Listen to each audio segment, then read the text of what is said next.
one of the MCU connections that spoke out to me in The Rise of Skywalker was the help arriving. You know, where everyone shows up to take on the First Order or Final Order fleet arriving to pose aid. Well, that was one of the best scenes of the film. I gotta admit. And, if you don't think so, then, well, let me know what your favorite scene was. But for me, that was one of my favorite scenes, because I did not see that coming. I read the plot summary on Wikipedia, as I always do, because I like to be spoiled before a movie. Don't ask me why. But even though I read it, it still caught me off guard. Maybe I didn't look at that one part in the description carefully, but that honestly caught me off guard. As did the Palpatine defeat scene, which we will talk about as number 2.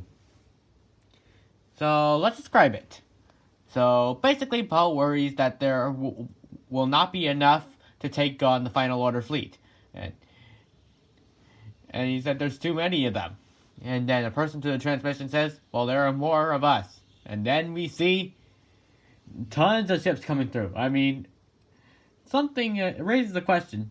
Do all the people on those planets own starships?